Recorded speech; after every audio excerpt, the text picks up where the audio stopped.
guys, Janos here. In this video I want to show you how to record via SessionLink Pro remotely on the internet and how to use UAD interfaces for that. In my case I have an Apollo 8x8 connected via Thunderbolt, but you should be fine as long as you have the UAD console and at least 2 stereo outputs. Let's get going.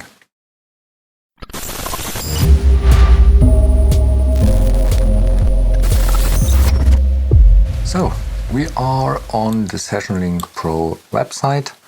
This page in general gives you an overview of everything related to SessionLink Pro, and that is your audio input, your audio output.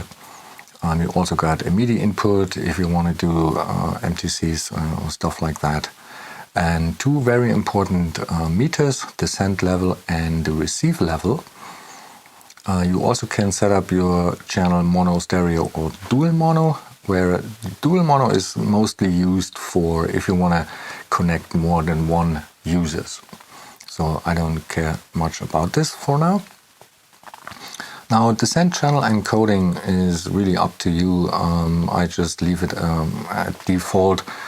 The receiving channel encoding is more important.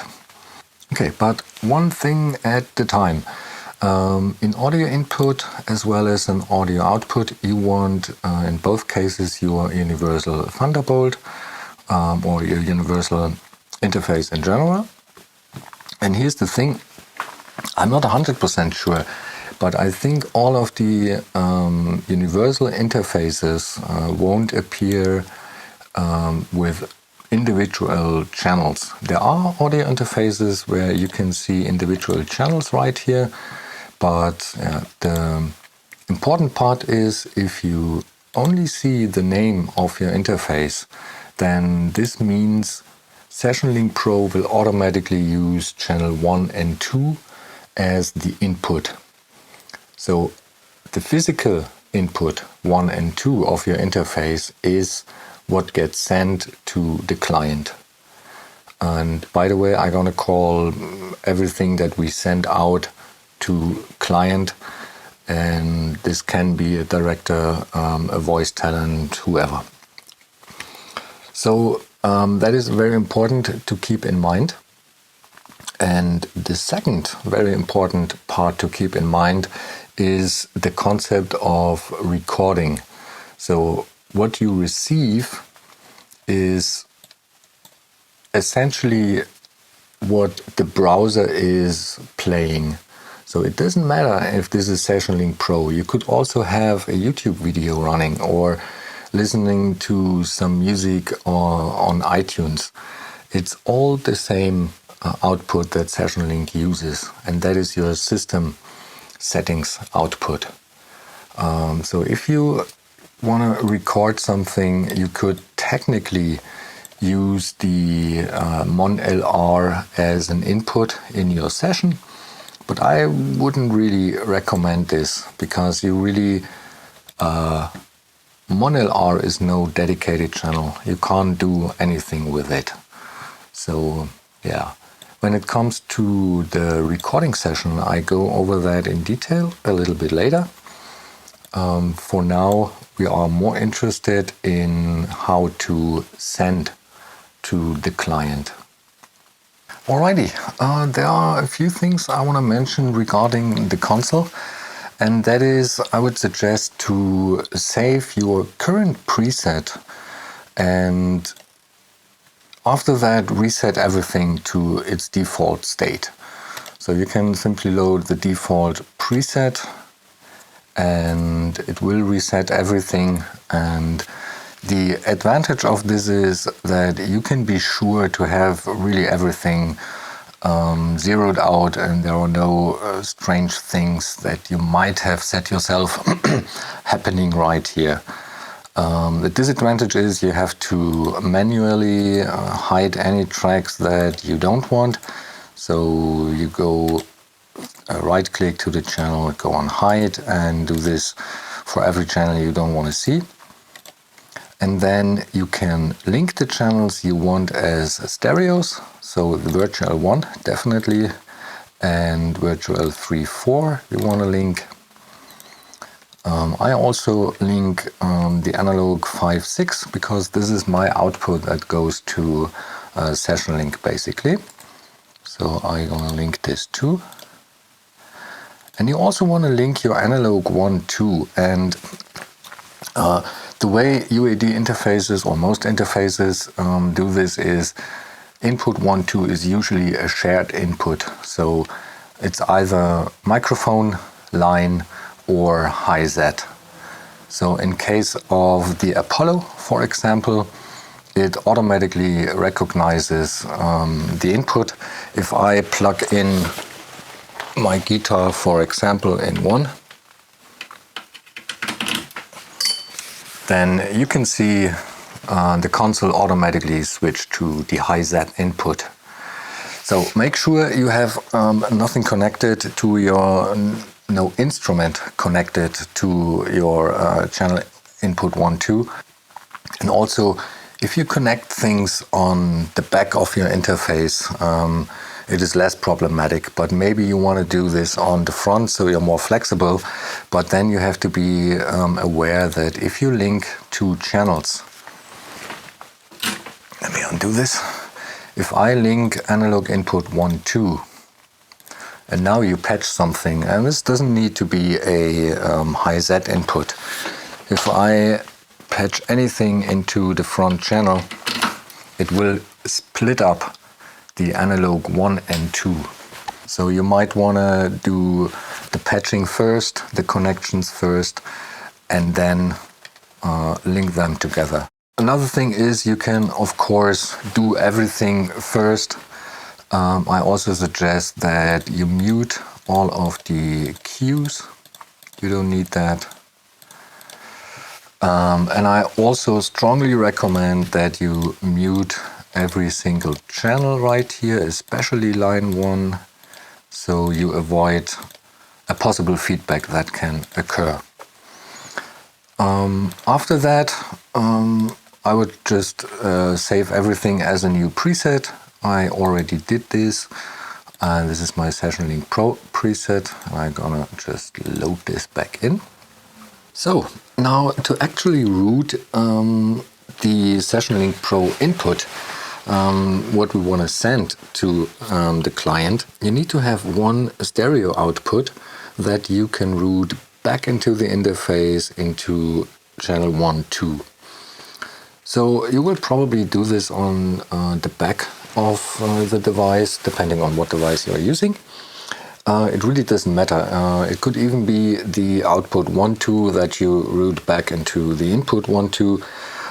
In my case, I decided to use output 5, 6. So keep that in mind for the further examples I give. I'm using 5, 6. And since I have everything routed to Patch Bay, I'm gonna do this right down here. And you can see there are the outputs 5, 6, and they go into the line in 1 and 2. So this is my way. You can also, of course, like I said, do this on the back of the device. That doesn't matter. Now, the reason that we set up 5, 6 doesn't actually matter. It could be any stereo output that you chose. But the reason we set this up is so we can use this right here in the cue options. Because console is really flexible when it comes to routing, and we are going to use the output line 5, 6 to mirror the output of Q1. So everything we send to Q1 will be sent to line 5, 6, 2. And the basic concept here is we want everything that we want to send to the client, we want that signal to go on the Q1 channel or the Q1 output. And everything we want to hear in the studio, either via monitors or headphones, we want this to go to Q2. this is the main concept here, because Q1 and Q2 are both available as sends in Pro Tools, DaVinci, or whatever NLA or DAW you choose. So we choose here line 5/6. We make sure that Q1 and 2/1 are selected as source and not mix. And I personally set this up that my headphone out 1 is set to Q1 and my headphone out 2 is set to Q2, so I can listen over headphone 1 at any time exactly what the voice talent or the client is hearing. And just as a recap, so everything we send to Q1 is now going to output 5/6 and is going to input 1/2. We patch this physically on the interface itself, and everything we send to Q2 is going to be our monitors, and I show you that in a minute how we achieve that. But now let's jump into SessionLink Pro, and we make sure that our Thunderbolt is activated in both input and output. And we can actually test the setting right now. For example, let me get this closer. For example, my talkback mic is going to analog 4. So if I just unmute Q1 and raise the volume, we should have right here a send, which we would then like the name suggests, send to the client. So this is working. But again, the focus here is I don't want to switch between the console and my session. I want to control everything within the session. So we're not going to use the console much in terms of controlling volumes. So I'm going to reset this and mute this. Just a quick test that this actually works. Now, the standard output of your browser, if you're playing a YouTube video or anything, is determined on your Audio-MIDI settings, right? So if we open the Audio-MIDI settings, you can see my standard output is set to the universal Thunderbolt, yours probably too, and this is determined by your speaker configuration. You will most likely have Mon-LR as your standard output. In my case, I don't want this, okay? It's basically just the output directly to your speakers or control knob or whatever. So I suggest you change this, and you change this right here in Configure Speakers. And as you can see here, left and right, they are probably standard set to Mon-LR, and I changed this to Virtual 1 and Virtual 2. And now I can tell you the reason why I did this. Okay, whenever I play something from my browser, and I'm going to mute my controller right here, you can see it now turns up in the Virtual 1-2. And this gives me all the flexibility I want, you know? I can send this to Q1, Q2, however I want, okay? So we are still in the console, but let me show you this right here. If I want this,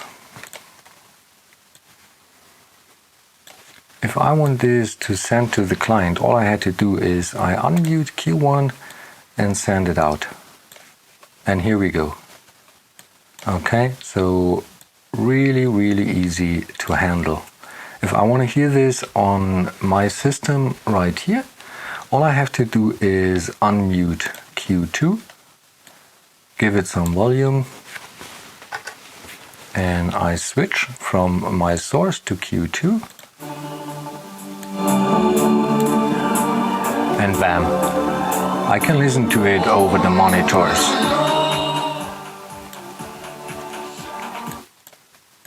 And of course, you can do just mix and unmute the main fader here, doesn't matter.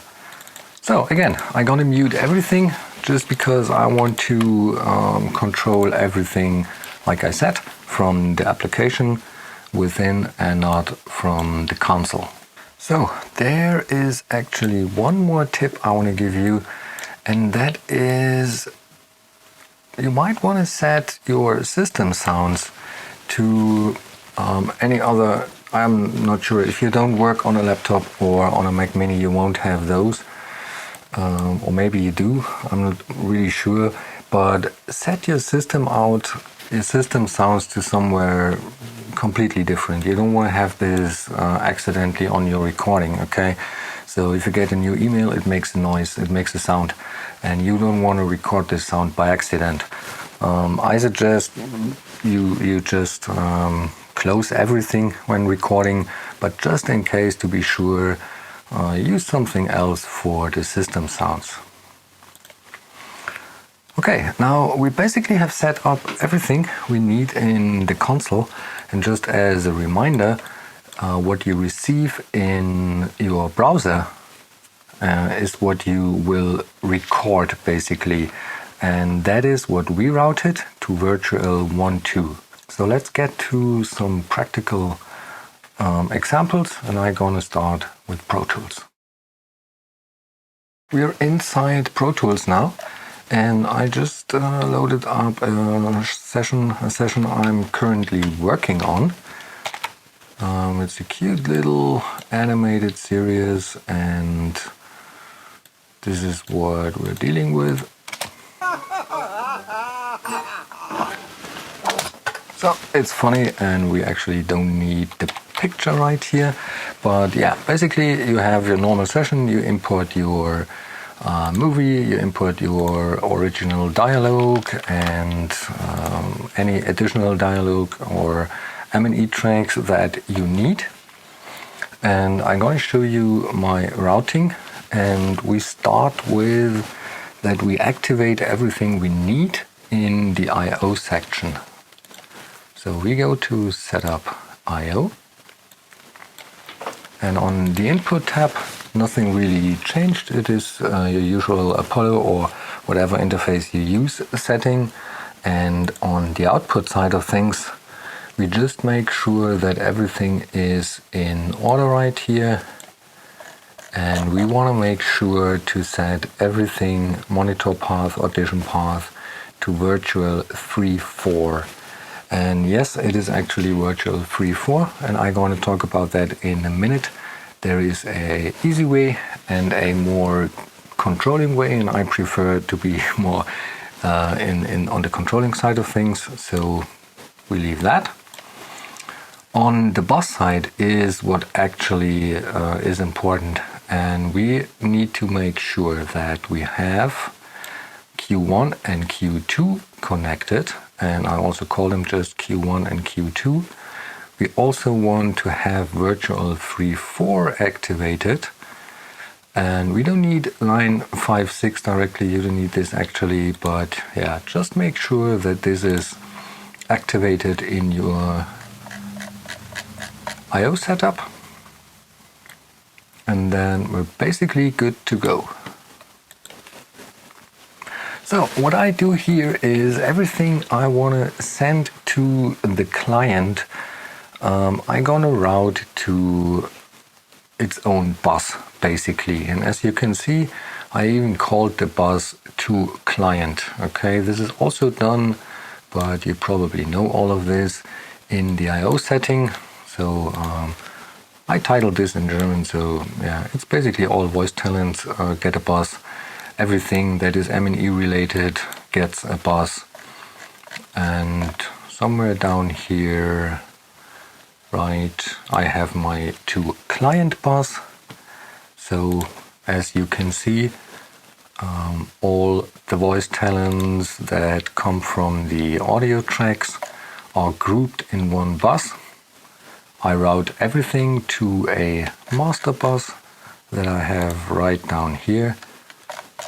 And then I do everything with a send.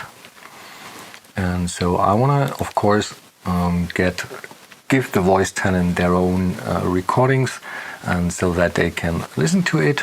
And maybe I have already recorded multiple voice talents, so they are all grouped and I can adjust the volume just with one send. Be aware that you should use a pre on every send, so that it doesn't matter, even if I mute this for, I don't know, I don't want to hear it or something, the signal still gets through to the client, so you want this. The second thing is, of course, we have our M&E and stuff, and like I said, all those tracks also go to a group, or not a group, a bus. This is in my case M&E bus. You can call this, of course, whatever you want. And here I have, again, I have the to client send, and also it is pre, as you can see here. And this is also where I send it to Q2, which is what I want to hear, or either on headphones or my studio monitors. So yeah, I made myself a cue here. And what else do we have? The talkback, of course, yes. The way I set the talkback is I just made an audio track. And here I have just some adjustments, including a gate. The level is pretty low here, so I'm heavily compressing it. I'm also gating it. I'm gating it that much that I can actually listen to on monitors, and it won't go through to the microphone. And I set up a DSR, of course. And yeah, so the talkback, I routed it to a bus. You don't have to do this actually, you could do this right from here, but I like to do that. I routed this to a talkback bus, which I set to no output, and again I made a send again on pre, so I can control everything from here. So even when I'm down here doing something and I just want to adjust some levels, I can do this pretty easy without scrolling up here. Of course, you don't need this send. You could easily just set this output to client, and that would be exactly the same. You could control the level here, and yeah, you could use that instead of a send. But yeah, that's just the way I like that. So in essence, I can control talkback level right here that goes to the client. I can control all the recordings I have done right here, and I can control the original dialogue, M&E or whatever right here. And I even have another aux which I set the to client bus as an input right here. So if I for any reason have the perfect settings, the perfect balance, and I just need to lower the volume a little bit for the client or push it up a little bit, I can do this with one click right here. I can also easily mute everything. This is including the talkback. And so yeah, if I activate the talkback right here, you can see the level here. And you can see the send, what we send to the client. If I push this up, it gets louder, louder, louder, louder. And if I mute this here, everything is muted in SessionLink Pro as well, which is exactly the way I like it. I don't need to change to the console or anything. I can do everything within this Pro Tools session. Now, of course, we need to set also our input for the recordings. And again, we are basically recording the output of the browser. And we set in our MIDI setup the speakers to virtual 1.2. So everything system related is now going to virtual 1.2. What we want to do is we want to record in mono, so just the virtual 1. The way I do recordings is I just use one recording track. I record here and then I just drag the clip down to the corresponding audio track of the voice talent, play it back, and so I don't have to worry about any of those settings. I basically just click record. I have the virtual one, mono, set as my input. And this is actually really easy to demonstrate. If I we just play some music again. Let's take this. This is basically, like I said multiple times now, the same thing as something that comes in here. And you can see right here we have our input. This is usually where you can see a receive level right here. Make sure that doesn't exceed a certain point and doesn't clip. But you cannot change this, by the way. This has to be controlled by the voice talent. And so, yeah. Now you can hear the recording right from here, from the Q2, essentially. And yeah, it works. I just unmuted my monitor controller, so yeah.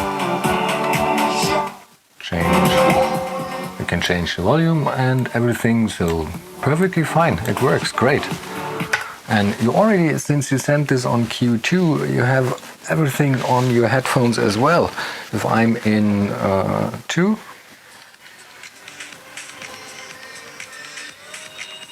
works like a charm. I like it. So let's stop the music for now.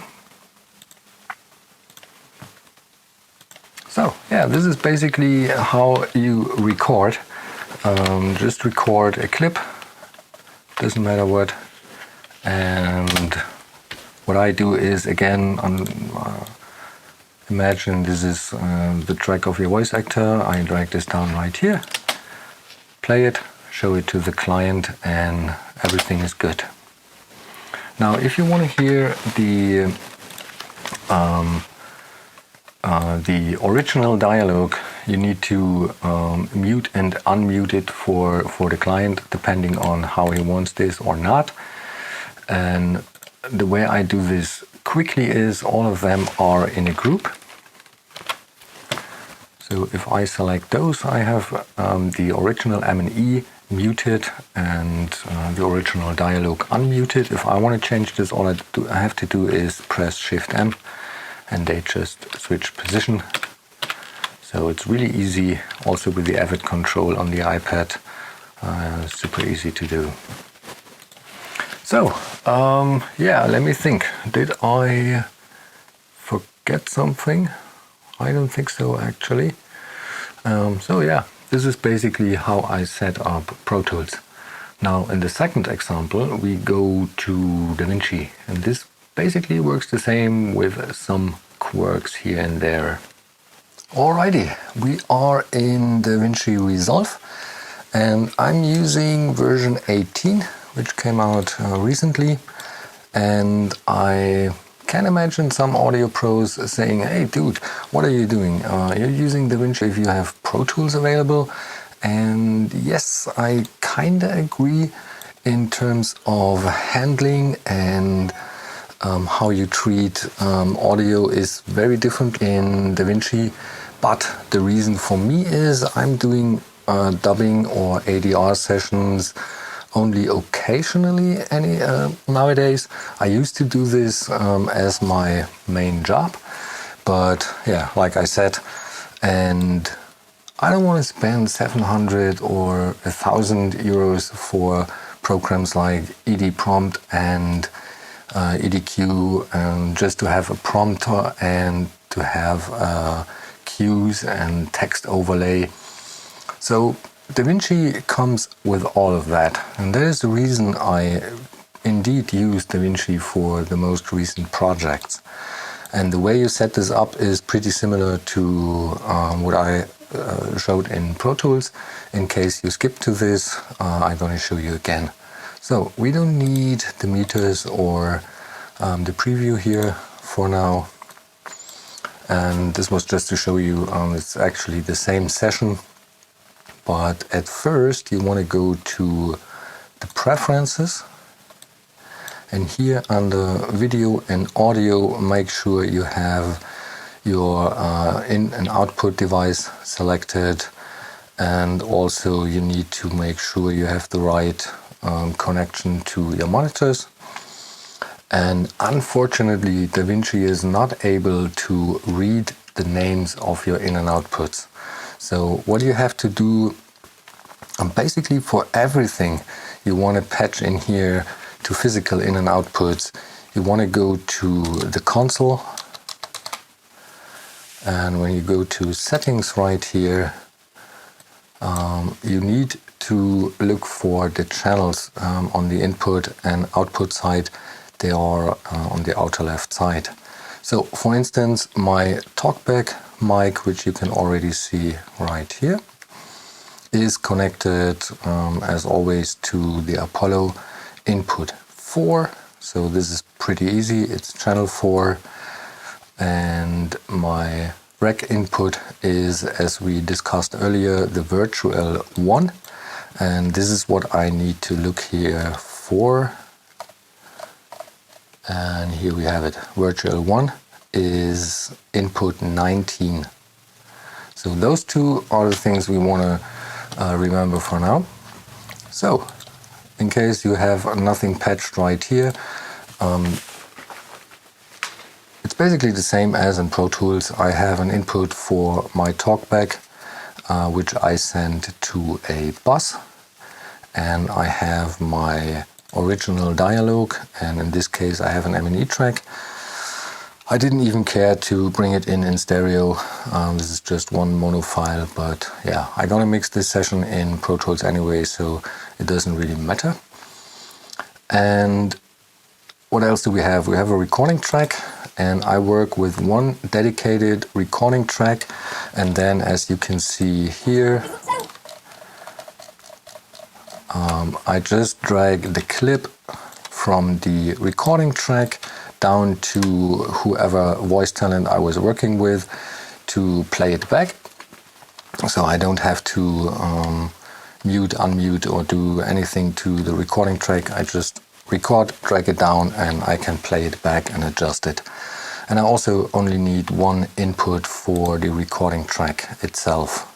So then I have quite a few audio tracks. Most of them are hidden, but I can show them in the index. Here you can easily show or hide audio tracks, and they are all routed to, again, another bus. This is the one here. It's a German name, but basically all talents is the bus. And we do the routing just in a second. And yeah, and then basically I have two channels. Those are two buses, Q1 and Q2, whereas Q1 is everything I want to send to the client, and Q2 is everything I want to hear on headphones or my monitors here. So the way we patch all of this is the inputs we can simply patch from the menu right here.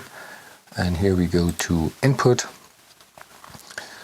Make sure your source are audio inputs and your destination is track input in this case. And we have the track talkback in, and I patch this to number 4 of my Universal Thunderbolt. And then we have our recording track, which I colored red. And this one is, we just looked it up in the settings. It is set to 19, right here. Click patch and you're good to go. You also can make sure you have the right thing selected by looking up here. And yeah, you can actually test this real quick. You just need to arm the track and play something from your browser. And yeah, you can see what's coming out of the browser is what you will record, and this will be the same as whatever you receive over SessionLink Pro. So that is working. Now we have our input, and the next thing is we need our outputs. And for that we go to the Fairlight menu to patch in an output. And here this time you want to go to bus out and to audio out, and you want to go and select your cues 1 and 2, and you want to patch them to the corresponding channel on your interface. And again, you don't see the names in DaVinci, so you have to go again to the console, to the settings, and you have to search for them manually. So in my case, the Q1 and Q2 outputs are on 29, 30, 31, 32. So we remember that. We go back into Fairlight and choose those 4, and then click on patch, and this should do it. Now, if you don't know how to assign or create buses in DaVinci, all you have to do is, again, in the Fairlight menu, you go to bus format. And here you can add bus, duplicate, rearrange, and adjust the format, whatever you want. So again, I created a mono bus for my talkback, a stereo bus for everything related to original dialogue or M&E tracks or something, and a all talent, whatever you want to call this, bus that contains everything that was recorded before, and my master bus. And of course I have 2 cue buses, and I set the color for them to yellow just that I can easily recognize it. That is all you have to do here. Then all you need to do is to patch it. The same thing applies. Everything we want to send to the client goes on Q1. Everything we want to hear in the studio goes to Q2. So this is really easy here. You just need to click this little plus symbol, and all buses or aux tracks you have created will appear in this list. So we choose Q1, and the same thing, we choose to have this on pre, which is pretty important. And now we can adjust the send level just like in Pro Tools right here. So you can see this send level in SessionLink Pro will change as I adjust this from basically, you can hear nothing, to all the way, hey, I'm gonna cry in your ears. All right. And I do the same thing on the M&E bus. I want to control the volume separately or individually for the voice talent and for the studio level. I can do this here. So if I play this. No, I need more time. Help me pull the neck down, quick. This is for the studio again, and Q1 is what will be sent to the client. The same thing for the all voice talent bus, where everything I already recorded comes through. Same thing applies here. And finally, I'm gonna listen to the recording input directly from my application, so I don't listen via the console. I really want to hear what's going on here. For example, this is a 48 kilohertz session, and I also had one time that the console just, I don't know why, decided to go to 41 kilohertz, and I could hear the crackle on the input, so I knew something was off. I set this to 48, restarted everything, and it worked just fine. So, and just like in Pro Tools, I also have control of the entire audio level to the client or to the studio. So if I have balanced everything within the session pretty fine, but I just want it louder or quieter, I can do this very easy right here. I can also hide the meters, the mixer. So this is actually pretty nice. And Yeah, the thing why I really like DaVinci is it gives you a lot of options in the ADR department. So for example, I imported my script right here via this menu right here, import cue list. I don't want to go too much into detail about this, but just to show you, you can have everything set up right here, and then you get a text overlay. You can rehearse, you get your prompter and your streamers and everything, and yeah, super useful. I totally love this. So, well, I think this is everything you need to know. If I forgot something, please let me know in the comments. If you have anything, I don't know, any suggestion, comment, just let me know. I'm really curious. What are the tools that you are using for your ADR? Are you using SessionLink Pro at all? Did I forget something? Just let me know. Maybe we can just communicate with each other. So then all I have left to say is happy recording and see you next time. Ciao.